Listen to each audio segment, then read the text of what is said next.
پاکستان کی تاریخ میں پہلی بار ڈاکٹر مہرب عوان جو ہے کیبنٹ کی ممبر بنی. کس طرح انہوں نے عوامی نیشنل پارٹی کو ہی منتخب کیا, دوسری پارٹی میں کیوں ان کو جوائن نہیں کیا؟ ایک ایک گھر سے 5 شہادتیں اٹھی. عوامی نیشنل پارٹی کے ورکران نے یہ والا کام کیا ہے. آئیے ان سے بات کرتے ہیں, ان سے پوچھتے ہیں. خاصی فیمس ہو چکی ہیں اور کافی اس وقت خبروں میں بھی ہیں, تو بات کرتے ہیں ان سے پوچھتے ہیں کہ کہاں سے ان کا تعلق ہے. میرا تعلق ملوکڑا گاؤں سے ہے, جو کہ اگی تحصیل ہے. ہماری تحصیل کا نام ضلع مانسہرہ کے اندر یہ پڑتی ہے, اور ایک بہت تاریخی تحصیل ہے ہماری اگی, کیونکہ ہم 1956 میں پاکستان کا حصہ بنے تھے. اس سے پہلے ہم ایک آزاد ریاست امب کے نام سے جانے جاتے تھے. سوات کے ساتھ جب سوات کی پرنسلی اسٹیٹ نے پاکستان کو جوائن کیا, تبھی ہماری ریاست نے بھی اس کو جوائن کیا. تو آئی ایم پراؤڈ کہ مجھے اپنی تحصیل کو, اپنی پرانی پرنسلی اسٹیٹ کو ریپرزینٹ کرنے کا موقع ملا ایک پولیٹیکل پلیٹ فارم پہ. فیملی بیک گراؤنڈ کے حوالے سے بتائیے گا.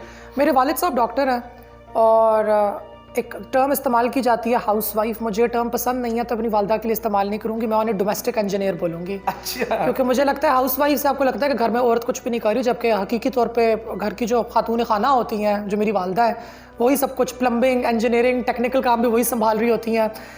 تو میری والدہ جو ہیں وہ ڈومیسٹک انجینئر ہیں, اور ہم 6 بہنیں ہیں ان total. I am the youngest, میں سب سے چھوٹی ہوں, اور ہم تقریباً سب ہی ڈاکٹر ہیں. تقریباً ہم آل آف اس, صرف ایک میری جو باجی ہیں ان کو ڈاکٹری کا اتنا شوق نہیں تھا. یہ بتائیں کہ اپنے بچپن کے حوالے سے, بچپن کیسے گزرا اور ایجوکیشن کے حوالے سے بتائیے گا. بچپن تھوڑا پیچیدہ گزرا, میں جھوٹ نہیں بولوں گی. پیچیدہ؟ ہاں جی, ذرا دشوار گزرا. اچھا. ایک میرے خیال سے کسی بھی خواجہ سرا کی جو زندگی ہوتی ہے وہ ایک کسی طریقے سے ہوتی ہے کہ آپ کو ایک جنس کے اندر پیش کیا جا رہا ہوتا ہے, اور آپ کی مجبوری ہوتی ہے کہ آپ نے اسی جنس کے اندر پیش ہونا ہوتا ہے, کیونکہ آپ کے حقیقی جنس کے لیے معاشرے کے اندر گنجائش نہیں ہوتی. تو آپ نے وہی لڑکوں کا لباس زیب تن کر کے اسکول جانا ہوتا ہے. بلوغت کے ٹائم پہ آپ کی بلوغت ہوتی نہیں ہے, کیونکہ آپ خواجہ سرا ہیں, باقیوں کی بلوغت ہو جاتی ہے, اور آپ لڑکوں کے بیچ میں ہی پڑے ہوتے ہیں. وہ کرکٹ بھی کھیل سکتے ہیں, ہاکی بھی کھیل سکتے ہیں, اور آپ اتنے طاقتور نہیں ہوتے کہ آپ ان کے ساتھ کھڑے ہو سکیں, تو آپ کا مذاق بھی اڑایا جا رہا ہوتا ہے. ٹھیک ہے. تو اس تمام چیز کے اندر کہیں نہ کہیں آپ نے اپنی روح کو تلاش کرنا ہوتا ہے. آپ نے خدا کے اندر استقامت پیدا کرنی ہوتی ہے, اس کی قدرت کے اندر, کہ اے میرے رب, تو نے مجھے کچھ تو صلاحیت دی ہوگی. اگر وہ نہیں دی, جو کہ ظاہری ہے, جس کے اوپر مجھے اس وقت ناپا تولا جا رہا ہے, تو کچھ اس کے علاوہ بھی تو ہوگا. اور مجھے لگتا ہے کہ میرے کیس میں وہ ذہانت تھی. میں پڑھائی میں بہت تگڑی تھی, تیز تھی, بول چال اور گفتار میری ہمیشہ سے بہتر رہی ہے, تو میں تقاریر کے اندر اکثر اوقات حصہ لیا کرتی تھی. تو ان کے اندر میں نے پھر اپنا لوہا منوایا, اور اسی کے اندر میں نے اپنی پہچان منوائی. میں نے آل پاکستان ڈیکلیمیشن کانٹیسٹ میں حصہ لیا, میں سلور میڈلسٹ بنی. بورڈ میں میری پوزیشن تھی, میڈیکل کالج کنٹری ٹیسٹ میں میری پوزیشن تھی. مشکلات کیا تھی؟ یہی مشکلات, سب سے پہلے تو میرے خیال سے ناسمجھی, سماج کی ناسمجھی, آپ کی خود کی ذات کی ناسمجھی. آپ اپنے جسم کو لے کے کچھ ایسے فیصلے کر بیٹھتے ہیں جن کا آپ کی صحت کے اوپر ایک بہت منفی اثر ہوتا ہے. مثال کے طور پہ میں ابھی 20 سال کی تھی, کہ 21 سال کی تھی غالباً, کہ میں نے اس بات کا فیصلہ کیا کہ میرے خیال سے اب مجھے مردانگی کی طرف جانے کی ضرورت ہے. میں ایسا کرتی ہوں کہ میں مرد بننے کی کوشش کرتی ہوں. اور ایک ڈاکٹر صاحبہ نے حالانکہ مجھے منع بھی کیا, انہوں نے بولا کہ تمہارا فیصلے کہ میں اس کے حق میں نہیں ہوں, لیکن تمہاری مرضی ہے, تو میں کیا کر سکتی ہوں. یہ جو باڈی بلڈرز کو ٹیکے لگائے جاتے ہیں مردانگی کے, مجھے وہ لگائے گئے. اچھا. اور وہ مجھے ہر مہینے 2 ٹیکے لگا کرتے تھے, جس کے بعد میرے چہرے پہ بال آئے, میری داڑھی آئی, میری مونچھیں آئی, میری آواز پھٹی, کریک ہوئی. پہلے نہیں تھی؟ نہیں جی, بالکل بھی نہیں تھی. اور اس طرح کی ساری صورتحال ہوئی, اور یہ کر کے پہلے تو میں بڑی خوش ہوئی کہ چلو شکر خدا کا, میرا مذاق نہیں اڑایا جائے گا. یعنی اب مجھے گالم گلوچ کے طور پہ خواجہ سرا نہیں کہا جائے گا, میں بھی مرد کے طور پہ ہی لوگوں کو دکھوں گی. تو چلو, وہ جو ایک ظاہری تشدد ہے, اس کے اندر کسی نہ کسی طرح کی کمی واقع ہوگی. لیکن آپ یقین جانیے, 1 سال کے بعد جب میری بلڈ ٹیسٹ کی رپورٹس آئیں, تو میری حالت اتنی بری تھی کہ آپ یہ سمجھے کہ ایک ایسا انسان جس کی عمر 60 سال ہو اور اس کو 2 مہینے کے بعد ہارٹ اٹیک ہونے والا. میرا کولیسٹرول لیول اوپر چلا گیا تھا, میری باقی ساری میٹابولک ارینجمنٹ میری کمپلیٹ ہوئی ہوئی تھی, میری باڈی کی شیپ بالکل چینج ہو گئی ہوئی تھی, میں مینٹلی طور پر بالکل ناپید ہو چکی تھی. لیکن میں نے پھر بھی اپنا فیصلہ کنٹینیو رکھا. پھر میں نے بریک لی, میں نے بولا کہ اب میں غلط کر رہی ہوں. میں اس بات کو سمجھی, اور اس کے بعد میں نے سوچا کہ اب چلو اپنی تعلیم آگے جاری رکھتے ہیں. میڈیکل تو کر لیا, اب اسپیشلائز کرتے ہیں, ماسٹرز کرتے ہیں. اور پھر خدا نے جس حقیقت کے ساتھ ہمیں نوازا ہے, اسی نوازش کو عوام کے ساتھ بھی شیئر کریں گے. اور آپ جو ہے عوامی نیشنل پارٹی میں کیسے آئی, آپ نے کیسے جوائن کر لی؟ عوامی نیشنل پارٹی مجھے اسٹوڈنٹ ٹائم سے بہت پسند تھی.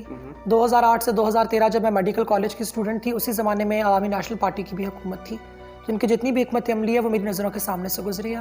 مجھے نظر آ رہا تھا کہ کس طریقے سے ہاسپٹلس کو بہتر کیا جا رہا ہے, تعلیمی اداروں کو بہتر کیا جا رہا ہے. خیبر پختونخوا پاکستان کا وہ پہلا صوبہ بنا جس میں BSc اور BA کے 2 سالہ فرسودہ نظام کو ہٹا کے BS کا 4 سالہ نظام ڈگری کالج کی سطح تک لانچ کیا گیا، جس کو بعد میں شوکت یوسف زئی پی ٹی آئی کے جب آئے وزیر برائے تعلیم تو انہوں نے رول بیک کروایا، نصاب کے اندر تبدیلیاں لائی گئیں، نصاب کو انہوں نے ترقی پسند اور امن پسند بنایا، ہمارے جو اپنے لوکل اور عوامی لیڈران رہ چکے ہیں، ہمارے جو شعراء رہ چکے ہیں، مفکر رہ چکے ہیں، ان کی لکھائی کو ہمارے نصاب کے اندر شامل کیا گیا، اس کو بھی پاکستان تحریک انصاف کی گورنمنٹ نے آ کے فحاش اور بے غیرت قرار دے کے رول بیک کیا، جو کہ بہت افسوس کی بات ہے کہ آپ نے اپنی مٹی کی چیز کو، آپ نے اپنے لوکل لیڈران کو صرف سیاست کی خاطر آپ نے سائیڈ لائن کیا۔ تو بہت افسوس کی بات ہے کہ عوامی نیشنل پارٹی کے جو میں نے اپنے 5 سال اسٹوڈنٹشپ کے اندر جتنی پروگرس دیکھی، اس تمام پروگرس کو رول بیک کیا گیا، یعنی کہ ترقی کے بعد آپ پیچھے کی طرف آپ لوگ آئے۔ تو عوامی نیشنل پارٹی کے ساتھ ہونا میرا اس لیے تھا کیونکہ اتنی جرت کہ آپ ڈٹ کے طالبان کا مقابلہ کریں، یعنی کہ ایک ایک گھر سے 5 شہادتیں اٹھی ہیں، یہ نصیب کی بات بھی ہے، یہ غم و رنجش کی بات ضرور ہے، کیونکہ اپنے جوان بیٹے کی لاش اٹھانا باپ اپنے کندھے پہ اٹھائے اور وہ دفن کرے، اس سے بڑا غم ایک پاکستانی معاشرے میں، ایک پختون معاشرے کے اندر اور نہیں ہو سکتا، مگر عوامی نیشنل پارٹی کے ورکران نے یہ والا کام کیا ہے۔ اس کے باوجود اس کا حساب نہیں مانگا، اس کی بھیک نہیں مانگی، دوبارہ اترے ہیں، دوبارہ جلسوں کے اندر گئے ہیں، گولیاں کھائی ہیں، بم دھماکے برداشت کیے ہیں، مگر عوام کے حقوق کی خاطر، امن کی خاطر، عوام کی بہتری کی خاطر کھڑے ہوئے ہیں، الیکشن لڑے ہیں۔ تو میں ایک جرت مجھے بہت پسند ہے اور میں ایک جرت مندانہ پارٹی کو ہی جوائن کرنا چاہتی تھی۔ زندگی میں کون سے ایسے کام ہیں جو آپ کرنا چاہتی ہیں جو نہیں کیے؟ بہت سے ایسے کام ہیں جو کرنا چاہتی ہوں جو نہیں کیے ہیں۔ حج کرنا ہے سب سے پہلے تو، یہ سعادت ابھی تک نصیب نہیں ہوئی ہے، استطاعت دے خدا پاک مجھے اس کام کی۔ دوسرے جو ٹرانسجینڈر ہیں معاشرے میں، ہم نے ان کی بہت سی سوشل میڈیا پہ ویڈیوز بھی دیکھی ہیں اور اپنے آپ کو فیمس کرنے کے لیے بہت کچھ کرتی ہیں، اس حوالے سے کیا کہیں گے؟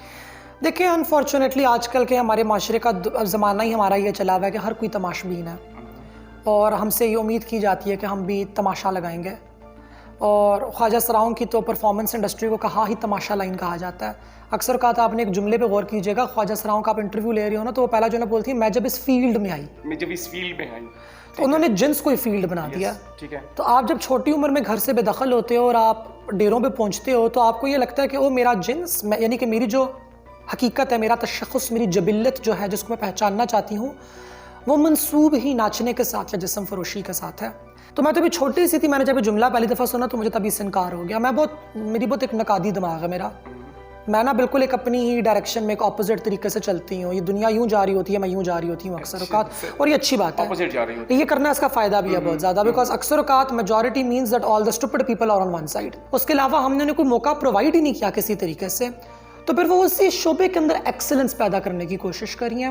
میں اس میں خواجہ سراؤں پہ کرٹیسزم نہیں کروں گی، بلکہ میں تو ان کو داد دوں گی، میں بولوں گی کہ کیسے آپ نے ان کو کچرا دیا اور انہوں نے اس کچرے کے اندر بھی حسن پیدا کرنے کی کوشش کی۔ تو اگر ہم انہیں کچرا نہ دیتے، اگر ہم انہیں موقع دے دیتے، ہم اسکولوں میں ان کے ساتھ شفقت اور تمیز سے پیش آتے، گھروں سے ان کو بے دخل نہ کیا جاتا، چھوٹی عمروں کے اوپر ان کے اوپر لواطت نہ مسلط کی جاتی، تو وہ آج کیا ہوتی؟ جس کو آپ نے تماشبین بن کے آپ نے اس کے برہنگی کا تماشا لگایا، اس نے اس کے اندر بھی حسن پیدا کرنے کی کوشش کی، تو خدا نے اس کو کیا صلاحیت دی ہے؟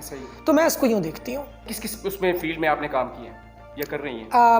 میری اسپیشلائزیشن جنسی اور تولیدی صحت کے اندر ہے۔ اس کے علاوہ میں نے جو ماسٹرز کیا ہوا ہے وہ ہیلتھ اکنامکس اور پالیسی میں ہے، یعنی کہ میں معیشت کی سمجھ مجھے ہے، سپلائی ڈیمانڈ، مارکیٹ ڈائنامکس کی مجھے سمجھ ہے، اور اس کے علاوہ ایک سرٹیفیکیشن میں نے ڈیٹا انالیسس کے اندر بھی کی ہوئی ہے، تو میں ڈیٹا انالیسس بھی کر لیتی ہوں کمپیوٹر پہ کوڈنگ وغیرہ کے ذریعے، اور میں نے بیشتر اداروں کے ساتھ کام کیا ہوا ہے، کنسلٹنٹ کے طور پہ بھی اور فل ٹائم جاب کر کے بھی۔ اس میں جنس کے موضوع پہ بہت کام کیا گیا، عورتوں کے حقوق اور عورتوں کی صحت پہ بہت کام کیا گیا، HIV ایڈز کے شعبے میں نے کام کیا ہے۔ آج کل جو میرا کام چل رہا ہے وہ ڈیجیٹائزیشن کے اوپر چل رہا ہے کہ کیسے وہ تمام عوامل جو ہماری انسانی زندگی کے ساتھ منسوب ہے، جیسے صحت کا عمل ہو گیا، تعلیم کا عمل ہو گیا، ان تمام عوامل کو ہم پاکستان کے اندر دور حاضر کے اندر ایک ڈیجیٹل طریقے سے کیسے عوام تک اس کی رسائی کو بہتر بنا سکتے ہیں۔ تو آج کل میں ڈیجیٹائزیشن پہ کام کر رہی ہوں۔